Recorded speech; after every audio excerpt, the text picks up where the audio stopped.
So now we are ready for elections. অন্তর্বর্তী সরকারের প্রধান উপদেষ্টা অধ্যাপক মোহাম্মদ ইউনূস বলেন, আমরা 2026 সালের ফেব্রুয়ারিতে একটি অবাধ, সুষ্ঠু ও স্বচ্ছ নির্বাচন আয়োজনের জন্য কঠোর পরিশ্রম করছি, যাতে জনগণের হাতে ক্ষমতা হস্তান্তর করা যায়। প্রধান উপদেষ্টা আরো বলেন, আমরা গণতন্ত্রকে শক্তিশালী করতে এবং ক্ষমতার প্রকৃত মালিক জনগণের হাতে ক্ষমতা ফিরিয়ে নিতে প্রতিশ্রুতিবদ্ধ।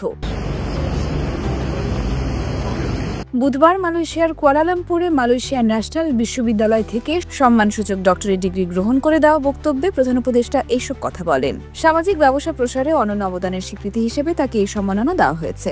Thank you very much, Your Excellency, for having us here. সম্মাননা প্রসঙ্গে মোহাম্মদ ইউনূস বলেন, এই স্বীকৃতি আমাকে তরুণ প্রজন্মের স্বপ্ন পূরণে আমার দায়িত্বের কথা স্মরণ করিয়ে দেয়। গত বছর বাংলাদেশের বহু তরুণ সাহসিকতার সাথে একটি ফ্যাসিবাদী শাসনের বিরুদ্ধে দাঁড়িয়েছিল। শত শত ছাত্র যুবক একটি উন্নত ভবিষ্যতের জন্য জীবন উৎসর্গ করেছে, যেখানে প্রত্যেকে মর্যাদার সাথে বাঁচতে পারবে এবং ভয়, বৈষম্য ও অবিচার থেকে মুক্ত থাকবে।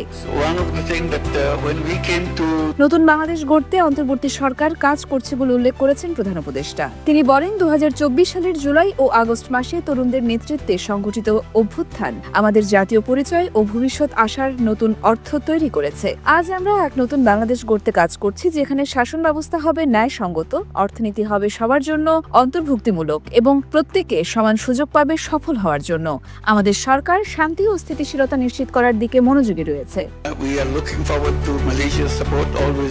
সর্বোচ্চ অগ্রাধিকার হিসেবে সংস্কারের কথা উল্লেখ করে ডক্টর মোহাম্মদ ইউনূস বলেন, আমাদের সুস্পষ্ট লক্ষ্য, বিস্তৃত পরিকল্পনা এবং এগিয়ে যাওয়ার দৃঢ় প্রত্যয়। একটি শক্তিশালী ও সহনশীল বাংলাদেশ গড়তে আমাদের অর্থনীতিতে বড় ধরনের পরিবর্তন প্রয়োজন। এর মধ্যে রয়েছে উদ্যোক্তাদের সহায়তা, শিক্ষা ও প্রযুক্তিতে বেশি বিনিয়োগ এবং আন্তর্জাতিক ও আঞ্চলিক অংশীদারদের সাথে ঘনিষ্ঠভাবে কাজ করা।